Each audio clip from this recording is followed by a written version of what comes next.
pretty close. Yep. Greetings, one and all. I am the Sonic Geek, and welcome back to Twilight Princess. What's up? And more fun in the Forest Temple. Yep. With is it one or two monkeys now? We just got one. Okay. Yeah, so we're pretty close. Right. Yeah, because the one that was in the water bomb chew room was the seventh one, right? Yep. Or bomblet, or whatever those bomb insect ones are called, because I don't think they're actually bomb chews. Yeah, bomblets they probably are. I'd have to pull up my guide again. Surprise, motherfucker. And actually, fun fact about that, the bomblets also become a usable bomb later on in the game. They basically replace the bomb shoes. Yeah, like the bomb salesman guy in Kakariko, isn't like one of the types of bombs basically just modeled after them.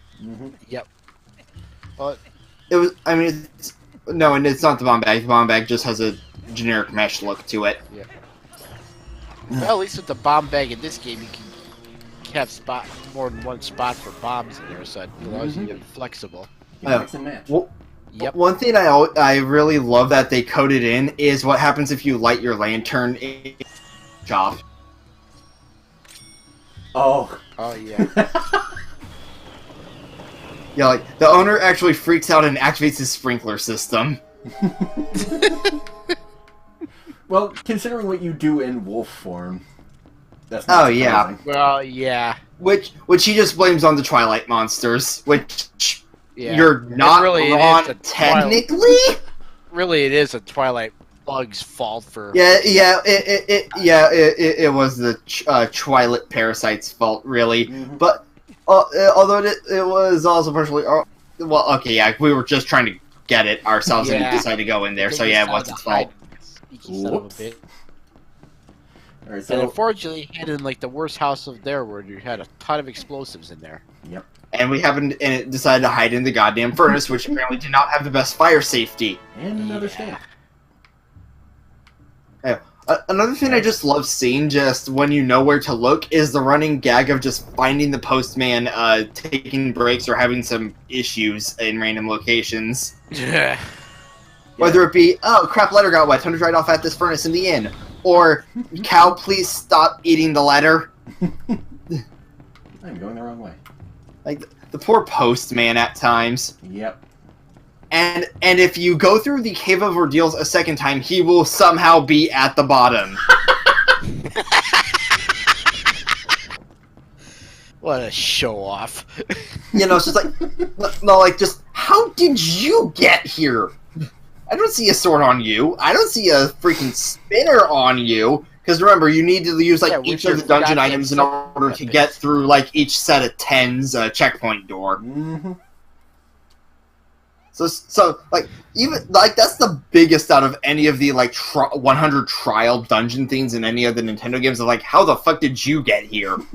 Yeah. Because they actually have hard environmental blockages that you need certain dungeon items to get through. Like, some I can see, like, oh, hey, well, I already removed the eye, so that's fine. But no, like, one of them is straight up behind a wall that you can only get through with the spinner. And I'm pretty sure the postman doesn't have one of those. Yeah. Refill that. So I have an empty bottle. Speaking of which, speaking of the spinner, though, the spinner weapon in Hyrule Warriors, that's also really fun. I don't have it. Yeah, you know, in my case, my brother kind of bought a Link back when it first was a thing because Link is one of his Smash mains. A fairy in a bottle. Yep. Always. I remember back when I first started playing 3D Zelda a lot, and I kept accidentally running into the fairies because I was getting a little paranoid about bubble range before realizing the range is bigger than it looks. For some of the cases where I do end up misjudging the range a bit, and I'm too far away, and the fairy flies into me mid-animation, healing me when I wanted to collect it.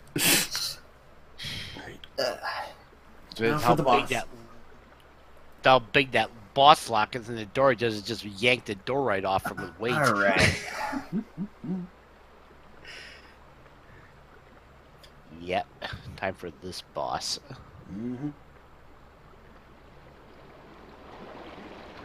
soon as he actually decides to show I up. forget. Does the HD version add in boss subtitles?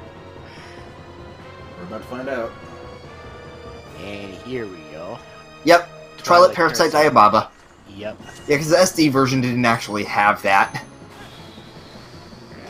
And in fact, I don't think Wind Waker HD even had the boss subtitles. Which saddens me, because some of the bosses in Wind Waker have pretty neat names.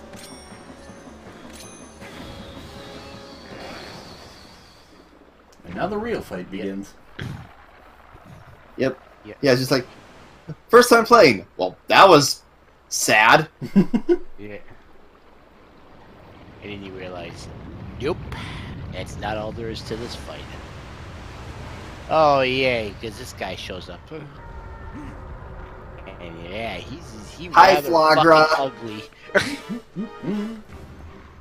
At least I remember that being the plant boss in Prime's name. Metroid Prime? Yeah. Been so long, It was I don't remember. Flagra, right? I don't remember, honestly. Okay. You know, like, that's the furthest I've ever really gotten in Prime. Because I don't know where my trilogy copy And went. Yellow Which Monkey's saddens me back. heavily. Here I come to save the day. Yep. Look what he's got, a bomblet.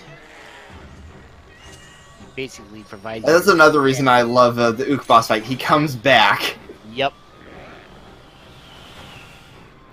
After being a thorn in your side, he decides to repay the debt by helping you get rid of this ugly-ass boss. You know, I think I know what my full favorite fight of the whole game is. Zant. Ah. That was a crazy one. Because Yeah. A, it's a really clever way to handle the boss rush style of revisiting previous arenas, and B, it really fits the theme of him just being a fake king. Because he's also basically doing a faux pas of all the previous boss fights. Yep. Like, it's fun both mechanically and it works thematically. Oh god. Oh yeah, the poison breath. Ow. Yeah. What? Oh yeah, that deals like a full heart when it hits, right? Yep. Well, you came in from the other side, holy crap. Yeah, he goes back and forth. I know, I'm kind of expected him to go in from the right. Well, he comes in from whatever side he went in, off screen from when you collect a bomblet. So.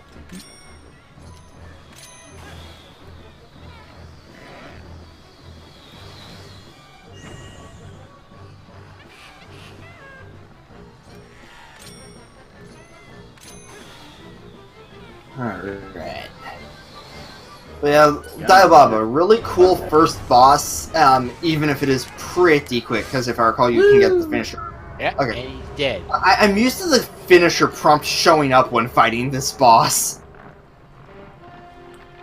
Because nothing says fuck you like stabbing the sword into you and into the ground.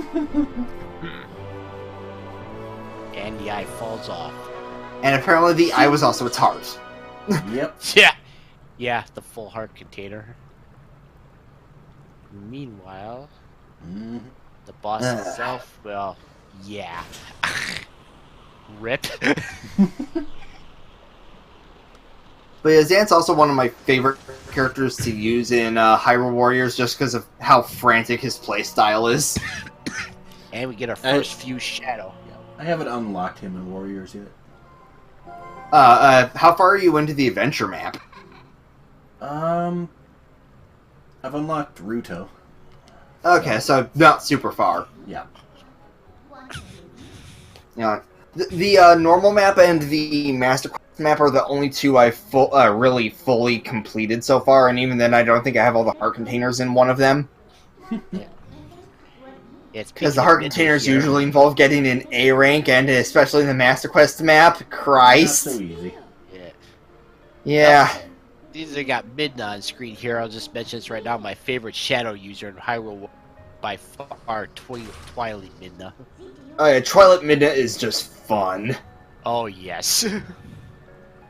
Yeah, like my brother's personal favorite character, and after playing him myself, I realized why. Because holy shit, is he broken, young Link. I have not played as him yet. Okay, to put it simply, his basic strong attack is playing the ocarina to turn all of his yellow meter into magic.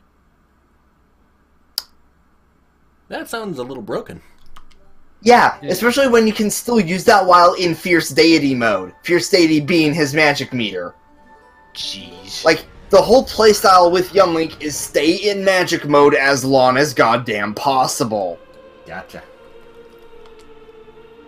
Also, one of his attacks is putting on the Pegasus boots and dashing in Triforce shape, and anything in that area is just dead. It's one of his combos. Nice. Yeah, and like his A button is Fierce Deity sword combo.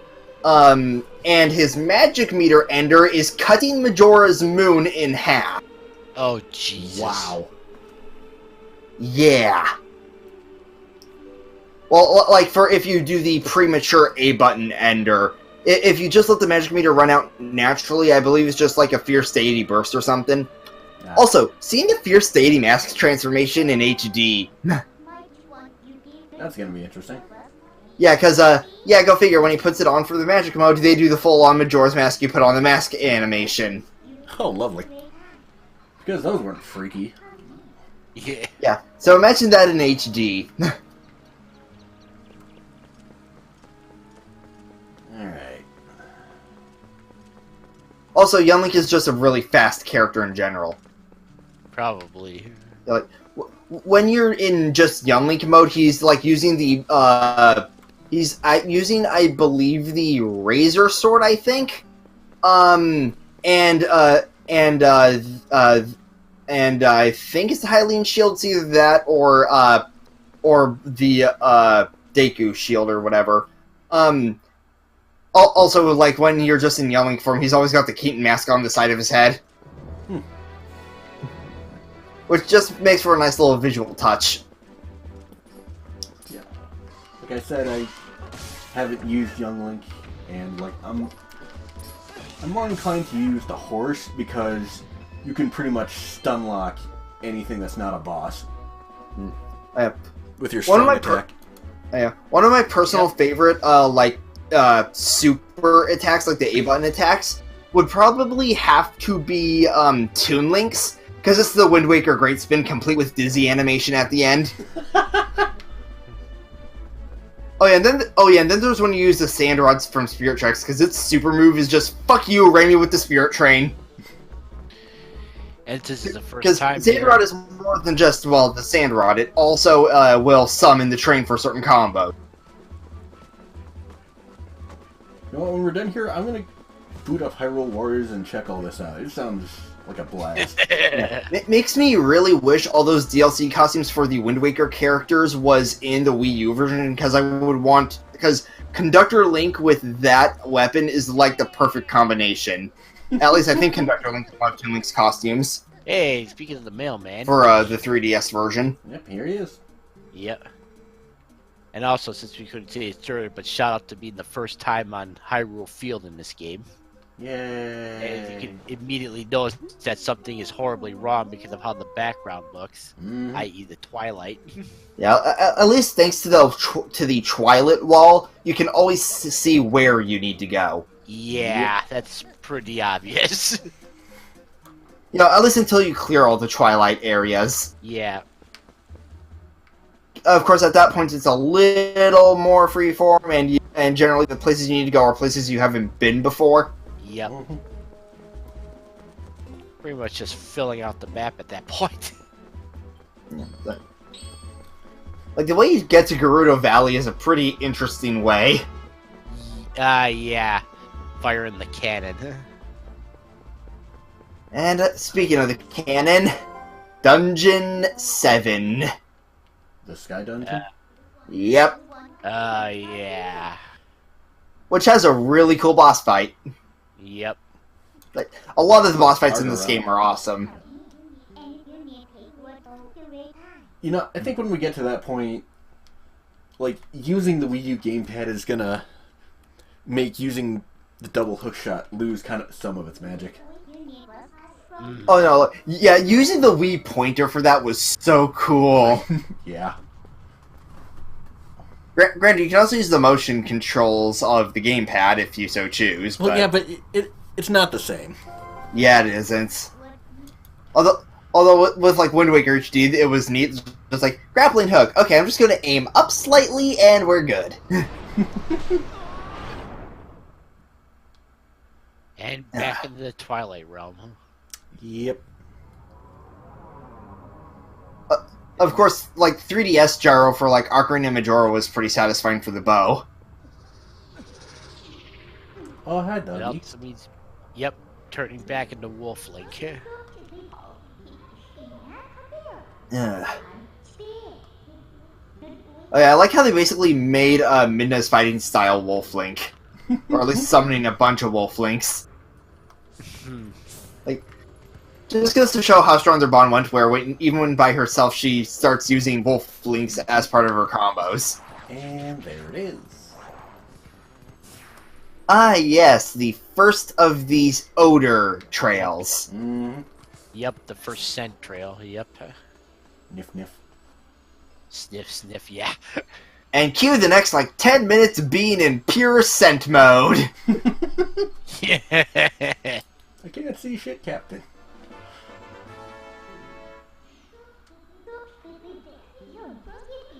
I love how they have the wolf's pulls like you just gathered an item when you just remembered a scent.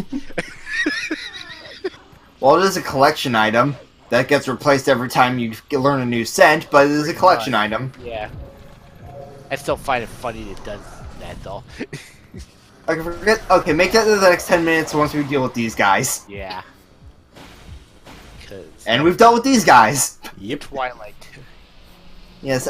Twilight Like, monsters. when they're just bunched up like that, Twilight messengers take that's no right. time at all. Yep. Ah, yeah. The bridge. Forgot about that. Yep. Ah, yes, the first occasion where we need to teleport. Yep. Well, this is an inconvenience. Actually, if I remember right, remember where bridge was at. Now I'm remembering remember a glitch exactly back what in it the said. Wii. Yep. Now I'm remembering a glitch with the Wii version involving a very specific bridge. Oh, yeah, I've fallen victim to that one before. The guide warned me about that one. But yeah, for those of you who don't know, with in particular, I believe it's the Bridge of Eldin. Yes. Once you get to a certain point, the bridge will be destroyed. If you do not move on to the next screen before saving and quitting, this game will spawn you when you next boot up the game On the wrong behind side. the bridge, effectively soft locking your entire save file. Mm-hmm. Thankfully, the HD version patched that.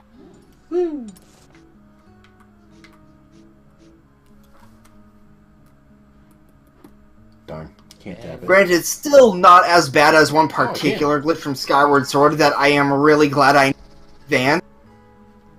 Oh, is that the one where if you do the dragons out of order? Well, yeah, if you do the Thunder Dragon first and then talk to the Goron guy on the way back, the game will glitch out and think you already did the other two events, even though you didn't, meaning those events will not trigger. I'm pretty sure they patched that out. Yeah, it was so bad that Nintendo made a patch on the Wii shop that you could download. Yeah. Because this was back on the Wii, so patching was a little bit more of a pain in the ass. So you actually had to download a specific Wii channel for the patch. Yep. It was either that or mail in your Drop disc. that bridge right into place. Yep. Is it And again, perfect fit? and when me and my brother pre-ordered Skyward Sword with the gold Wiimote, we also bought the guide the same day because we figured, hey, why not? And the guide straight up warns you about that glitch. Wow. You know, I think I have... I remember buying a copy of the guide. I think I still have it around somewhere. Yeah, I have the, hardback blue cover. Ah. I have the paperback gold cover. Yeah, one cool thing about the, Twilight Princess guide, though, is, like, it had different characters as the logos for each of the, like, cautions, or, hey, here's a nice little fun thing. Ganondorf was the caution. How appropriate. Yep. So, yeah, so, like, hey, by the way, here's a game-breaking bug. Ganondorf's face warning you about it. Like, it was basically like a text box with a appropriately colored background and then character face. So, like, caution was red background with Ganondorf's face. Like, a tip thing was, I believe... Oh, yeah, like, general tips, I believe, was Malin. And there's these guys again. Yep. And Well, I mean, you're in a 10 area, you need a warp for it, I guess. Yep. And also in Kakariko the first time. Mm-hmm.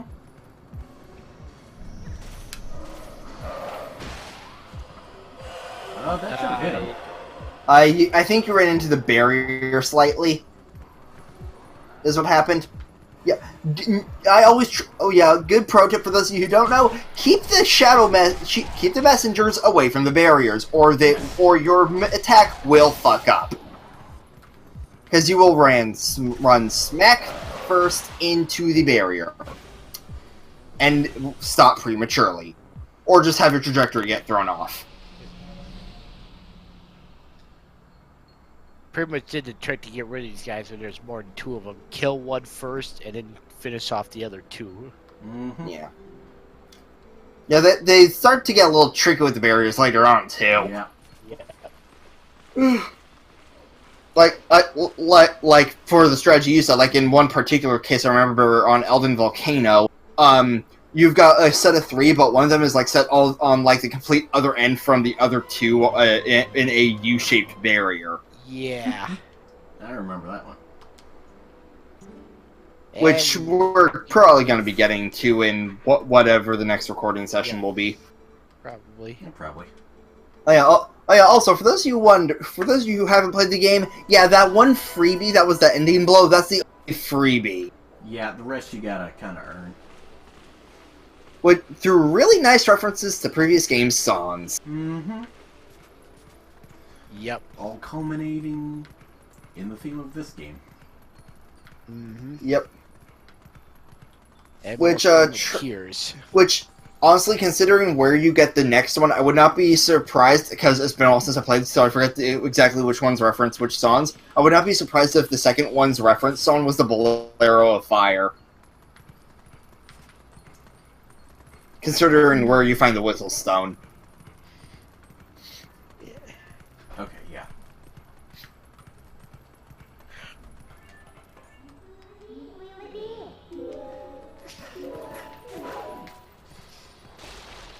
Smash. Yeah, if I recall with Midna's speech, they either just scrambled or reversed the voice actress's line. Said lines just being English phrases somewhat related to what she'd be saying. Like something about giving power and stuff like that. Did you know gaming for the win?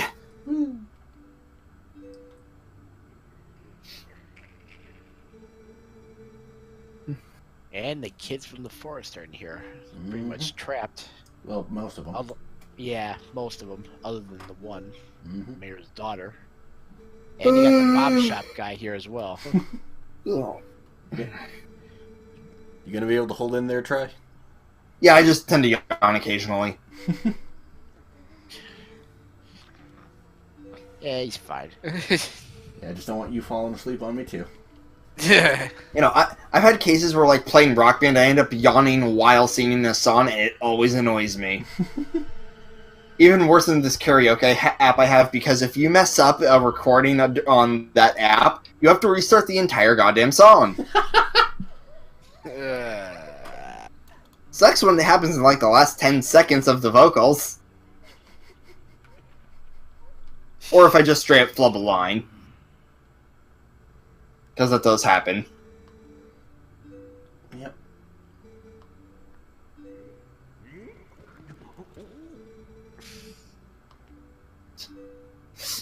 I love how they justify there just being one randomly lit torch in this room for the puzzle. Yep. Have a character start to do the puzzle and then be told there's parasites.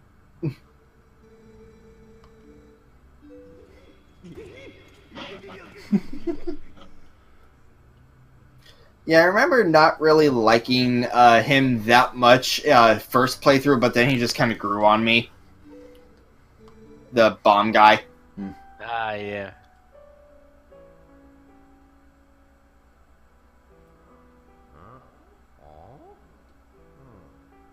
The guy's a cartoon. Yeah. Yeah.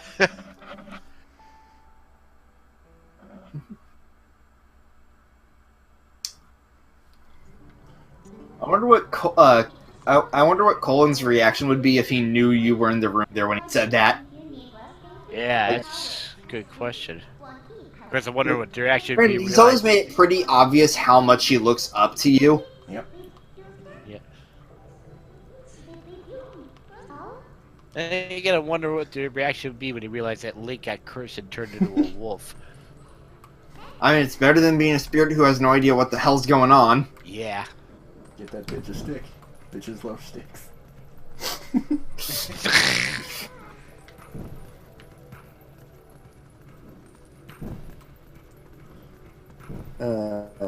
Yeah, like... of course, me saying puzzle is kind of in air quotes since Ronaldo straight up says how you solve it. Yep. Yeah. And talking to him afterwards, like, how the hell did that thing move? I'm getting all down. Yeah. They give you like 2 or 3 parasites right here. Yep.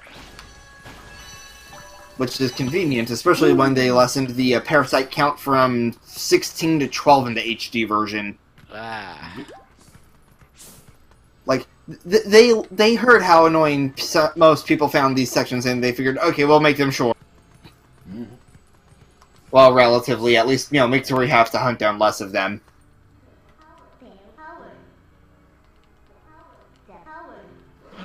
I'm not entirely sure which ones they removed, though. Like, specifically. Pretty good guess they probably left the bomb shop one in there. Well, oh, yeah, obviously. But, like, that one that's just in that random building that you have to step on the caved-in roof of to enter. Oh. Oh, yeah, the graveyard. Yep. Odds of them keeping the one that was in the gravestone. Yeah. Admittedly, probably the poorest excuse for a graveyard in the Zelda series thus far. Yeah, like, the most annoying thing is the goddamn beehive. Ugh. Well, not just that, the graveyard itself looks like a pile of crap. I mean, Yeah, it's just like, in terms of, like, a interesting graveyard area, the biggest thing is the hidden area for the, Zora Queen, as well as the beehive that's in the way of said secret passage.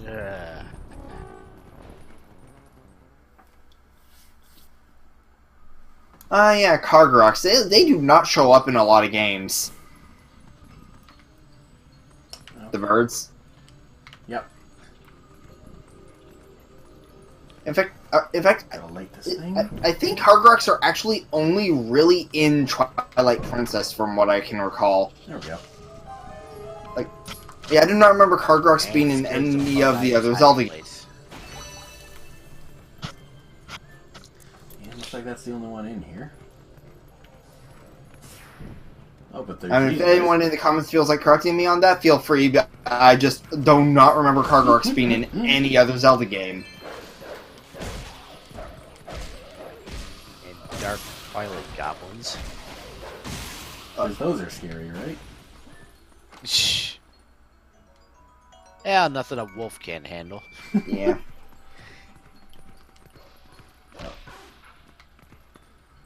Why can't Midna just use her hair to open the door? Yeah. I mean, for heaven's sake, look what she does at the end of the game. One of the fights there, for heaven's sakes. Warthog-sized Ganon. Spoiler. Yeah. The Beast Ganon fight in this game is a really cool one. Yeah.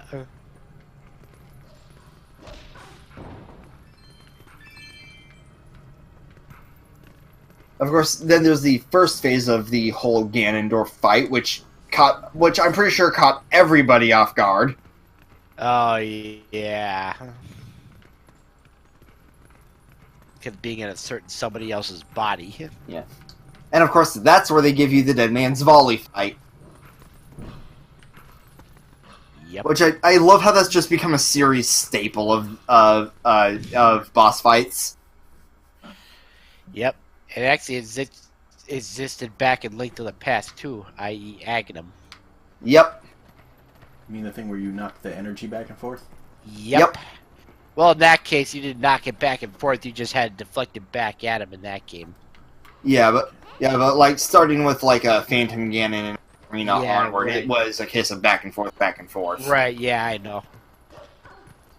Yeah, Ocarina of Time. Yep.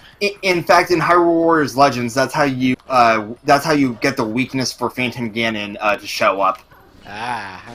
Really? Because they added him as one of the like mid boss types of sorts. Neat. Because Legends is basically Hyrule Warriors plus Wind Waker, so of course they'd bring in a Wind Waker boss. So why not have it be Phantom Ganon? Which also, that is one of the cooler Phantom Ganon designs.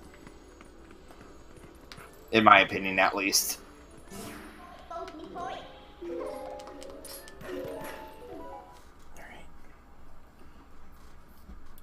This part of me thinks that Midna, for some reason, is just having too much fun.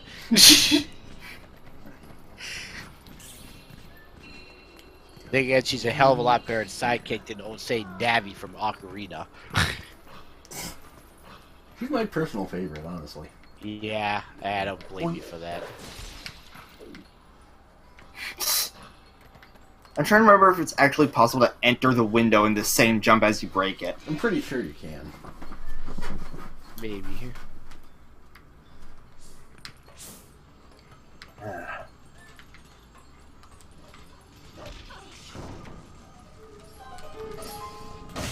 Yeah, if anything, they probably just removed some random parasites on the climb up the mountain. Probably.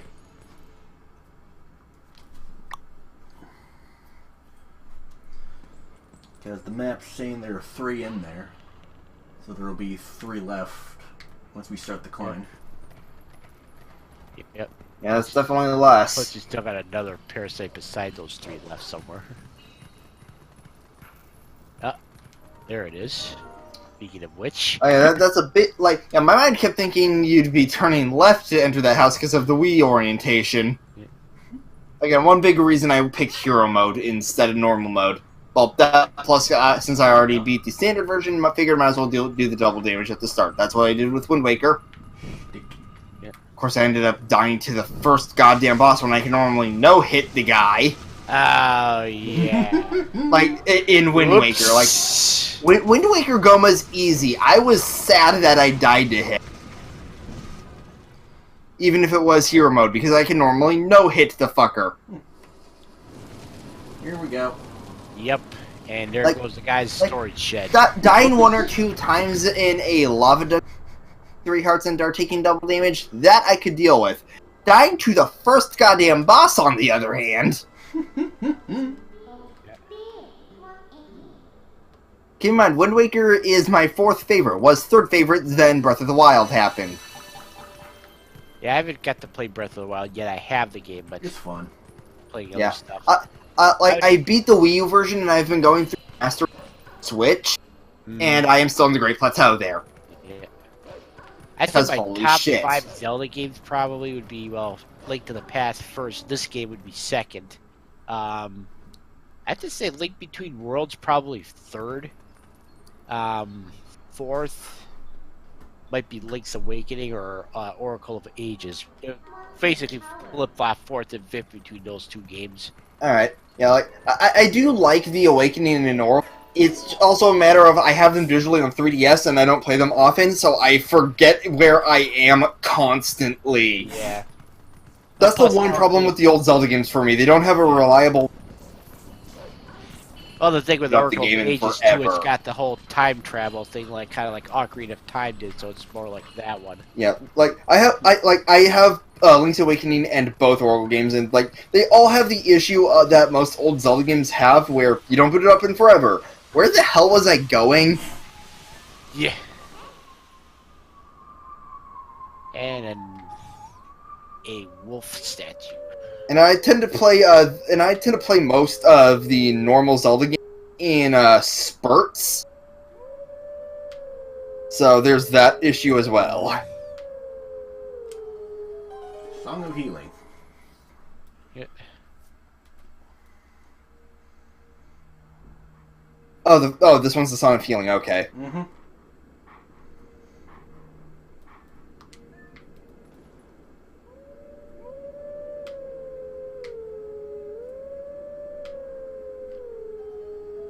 I'm actually gonna look up like the list of what songs each one references.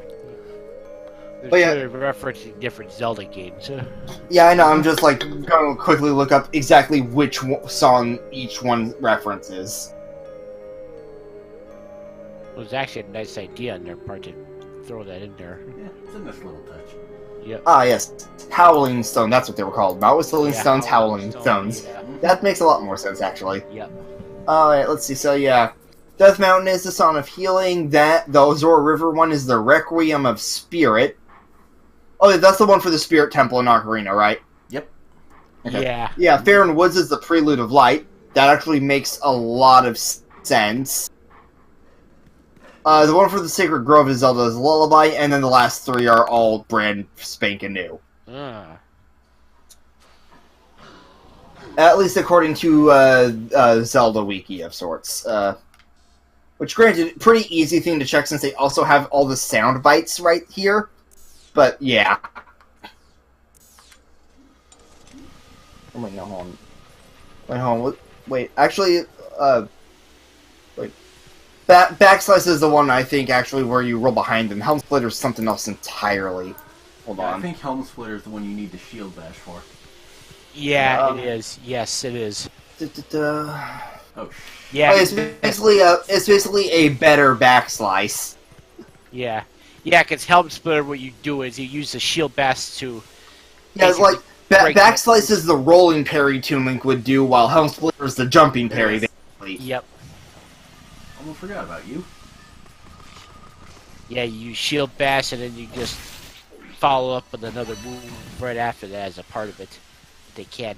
Oh, yeah, and technically the Mortal Draw is the most powerful technique any Link has ever used, like, multiplier-wise. Considering it can one-shot damn near everything. Turns Link into a goddamn samurai. I want to see art of that now. Samurai Link. But I do like how they use the shield bash and Skyward Sword as a way of extending shield durability, as well as being the only real reliable way at first to kill Octoroks or Deku Scrubs. I mean. Yeah. Yes, this is the particular one I was mentioning. One of the previous parts about formations being somewhat jerkish to newcomers. Yeah. Especially with how thin that barrier's gap is. You got 3. Oh, right, it was 4 messengers total, not 3.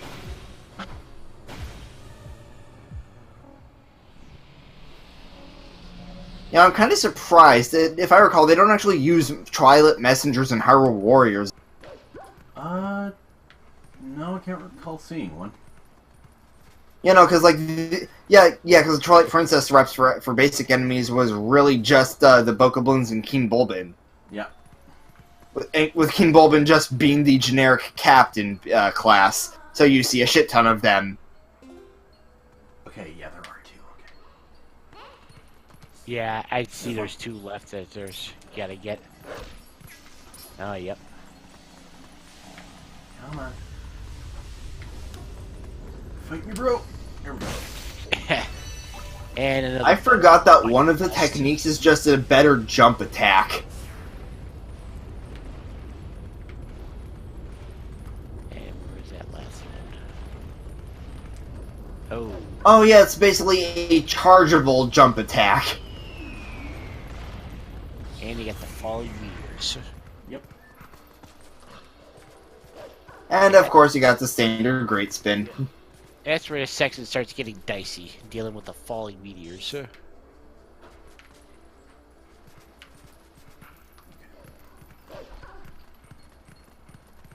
I do like how a good chunk of Zelda games do make an effort to try to give you some sort of full health power.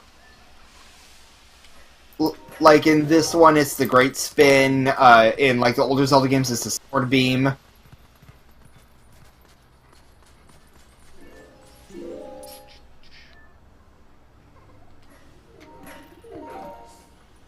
Yeah. A little bit timing with that jump. Like a steam coming out of the wall, like that. I don't think that one goes away. I was about to say, I think the last one's down here. Yep, there he is. Ah. Take care of these guys. Yeah. Oh, there he is. Stupid Yep. bats. One thing I do like is how like collecting the tears will heal you, if I recall. And the last bug bites the dust. Do. Yep. I love that Just song. play that every time these bugs get killed. You know what? I'm gonna start doing that.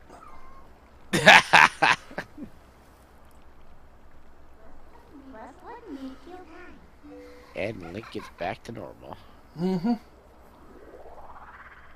And Midna complains and has to hide in the shadows. Mm-hmm. Ah, well, Midna. No more of a chance later. And we get another light spirit back. Bird. Yep. The Birdman.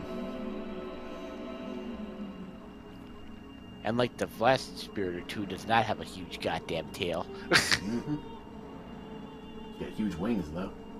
Oh, yeah. Yeah, I don't want him flapping those wings over here. Probably blow everybody out of here. Alright.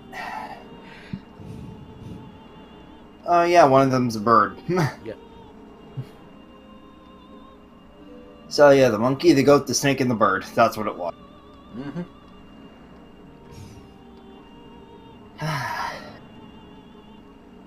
And the snake one will be next. Yep. Yep.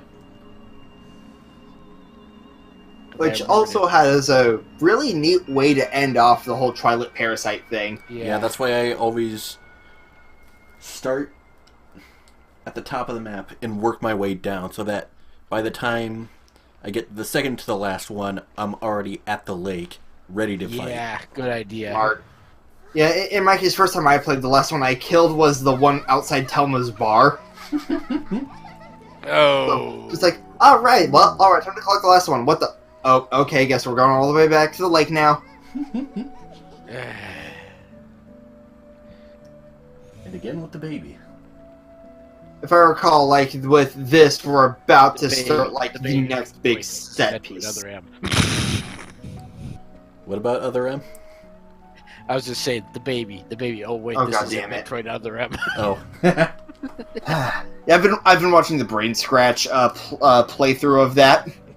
Because I'd never bought Other M myself, because it's only recently I started getting into Metroid, so it's, you know, I already know to avoid that game. You're not missing much.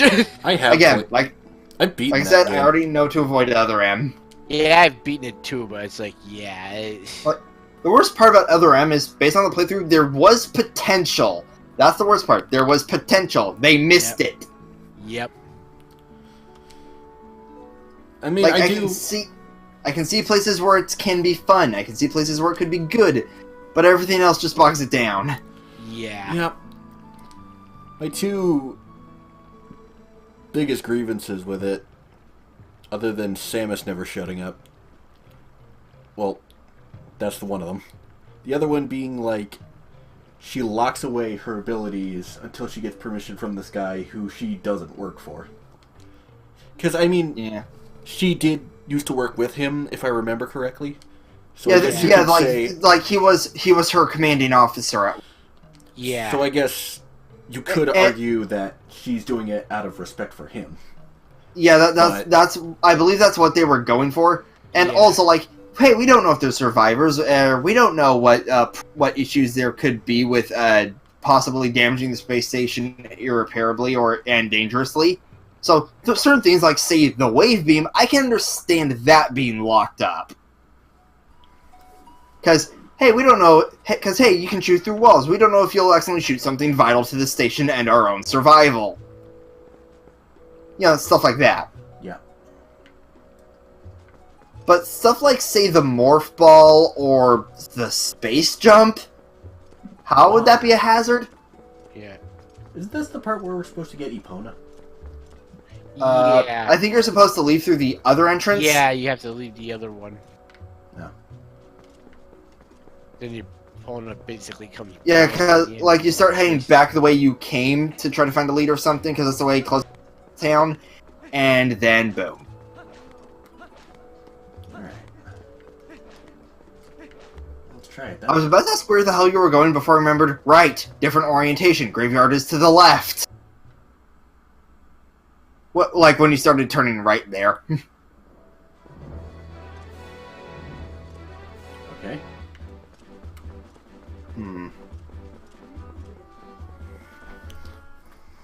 I am confused. I honestly forget exactly where you're supposed to go here then. I could have sworn it was by going to that gated entrance. Yeah, I was like half paying attention to the cutscene. Well, let's talk to them again. I'm sure they'll say something. Oh wait, maybe I think you're supposed to try to climb up the mountain and then it. Yeah. Because remember the Goron set piece. Yep. Yeah, so it's like trying to be able to climb the mountain and then you get a pony.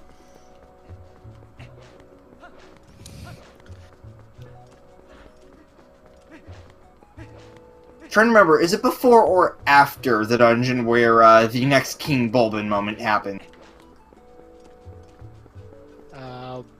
It says it'd be before the next dungeon. I think it's before. Yeah. Okay.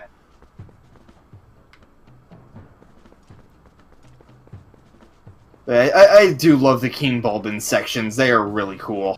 I don't. Pain in the butt. I mean, they're cool, but they're a pain to get through. Yeah, they can be. One thing I like is how, like, with the horseback ones, he actually learns from previous... Mm-hmm. Like, oh, you just slashed him off of the bridge? Okay, he has 2 shields now. Use your arrows. And wow. Basically, yeah. That took a good chunk of my health. Yeah. Oh, yeah. The thing that sucks is you pretty much had to do that to advance story, because, yep. You can just heal up at the Sacred Spring. Yep. Yeah. About to say, good thing we got the fountain nearby. Yep. Whoa. By the way, do either of you watch Josh Scorcher? Watch what? Josh Scorcher. No. I don't know. I don't even know. He's a countdown artist I've been watching for a long time. He uploaded a top 10 franchises that should get Warriors games or have a lot of potential kind of thing. You know, potential Warriors titles is, I believe, what the title of the countdown was. Yeah. Okay. Which, considering how much of a fan of the Warriors games he is, it didn't surprise me at all that he made that list. There we go. I am surprised it took me watching that video to think that Persona Warriors could be a thing. Maybe? I mean, you got a lot of potential playable characters. The Shadows can make for really interesting enemy designs. And they could incorporate certain things from Persona into the gameplay, kind of like how they incorporated Fire Emblem or Zelda stuff into their respective Warriors games. You know what I'd like to see is like a Final Fantasy Warriors. Oh yeah, that was another one of the ones on the list. The number one was Mega Man, and considering the Mega Man franchise, that'd be awesome. Yeah. Oh yes. Playable characters. Let's see. You got the different Mega Men, their different sidekicks, and then I don't know, these shit ton of Robot Masters. Oh yeah. And Mavericks. Yeah. Quick Man, anybody? and like the Robot Masters, the Mavericks, the fellow Net Navis.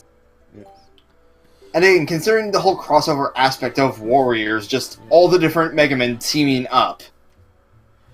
Yeah.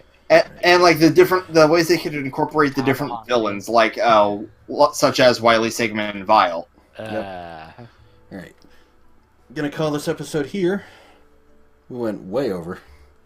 Yeah. But thank you guys for joining us, and we will see you later. Yep. See ya. See you later.